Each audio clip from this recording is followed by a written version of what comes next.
the US journalist Jeff Stein concluded a series of interviews with senior US politicians by asking them all one very simple, very straightforward question, which he asked to each one of them at the end of his interview. He said, do you know the difference between a Sunni and a Shia? And he was astonished by the responses he got. To be honest, I don't know, said Congressman Terry Everett, a member of the House Intelligence Committee. Some might say it needs renaming. In fact, the chairman of the US House Intelligence Committee, Congressman Sylvester Reyes, when asked whether Al-Qaeda was Sunni or Shia, answered, probably Shia, which of course it isn't. Then there was Senator Trent Lott, the former Republican majority leader at the time, who said in reference to Sunnis and Shias, they all look the same to me. Perhaps a quite nice sentiment, looking back. Ladies and gentlemen, brothers and sisters, on the one hand, we have leading politicians, leading members of the media, full of misconceptions about Sunnis and Shias, some of them bent on pushing misinformation about the Sunni-Shia split and blaming all of the problems in the Middle East on this ancient Sunni-Shia split and hatred. Nothing to do with Western interventions, of course. And on the other hand, you have Muslims ourselves contributing to the nonsensical, alarmist, and ill-informed coverage of the Sunni-Shia divide within Islam, either by tearing chunks out of one another, both verbally and sadly physically, or by turning a blind eye to the growing hatred and ignorance within some of our own communities.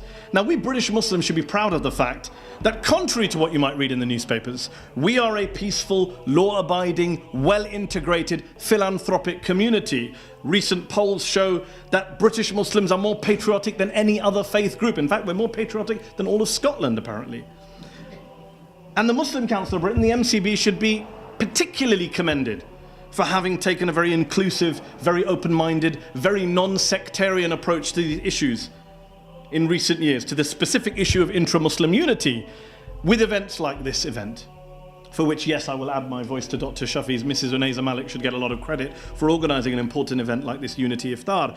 But we can't bury our heads in the sand either. Just a few weeks ago, here in London, 5 young extremists were found guilty of violently assaulting a random Shia man round the corner from here in Edgware Road while shouting, Shias are kafirs, they are the enemy within, they are evil.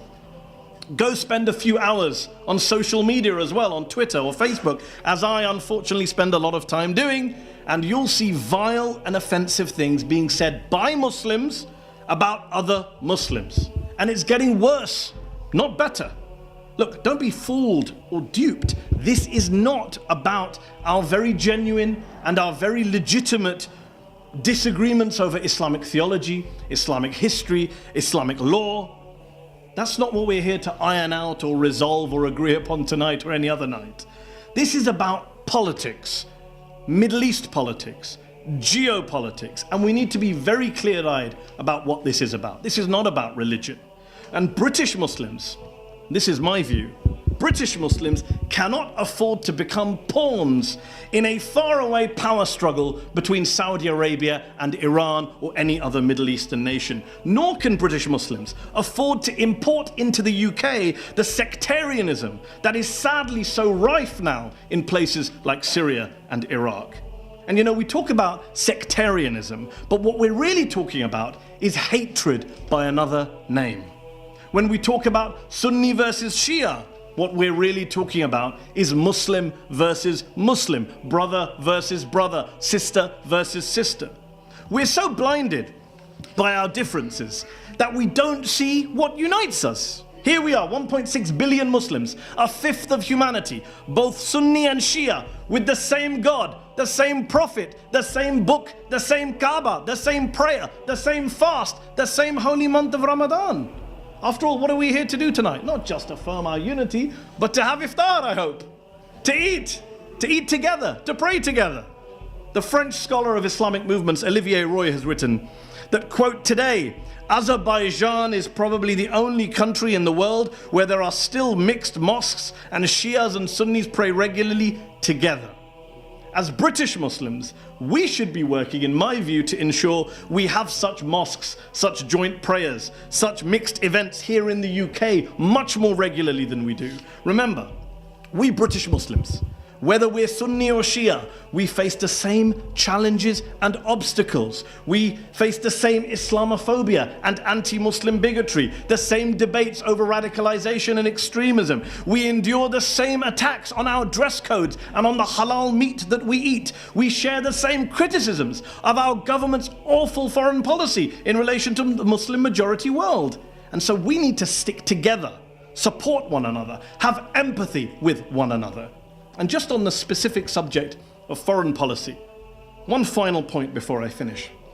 It so depresses me to see British Sunnis up in arms about oppression in Syria while ignoring the oppression in Bahrain, and to see British Shias up in arms about the oppression in Bahrain and ignoring the oppression in Syria. Our concern, our empathy, our compassion has to be universal. It cannot be selective. It cannot be self-serving. As British Muslims, we have to stand up for freedom and for human rights everywhere, regardless of whether the victims happen to be Sunni or Shia, or for that matter, Christian, Jewish, Hindu or atheist. As British Muslims, fighting the scourge of external sectarianism and external hate towards non-Muslims is as important as fighting the scourge of internal sectarianism and internal hate between Muslims. It is part and parcel of the same fight, the same struggle for pluralism, for tolerance, for mutual respect. Remember, it was Hazrat Ali ibn Abu Talib, the first Imam of the Shias, the fourth Caliph, the fourth Khalifa of the Ahl Sunnah, who famously remarked in his letter on governance to Malik Ashtar, "O Malik, know that people are of two types. People are of two types. They are either your brothers in religion or they are your equals in humanity." Thank you very much for your time.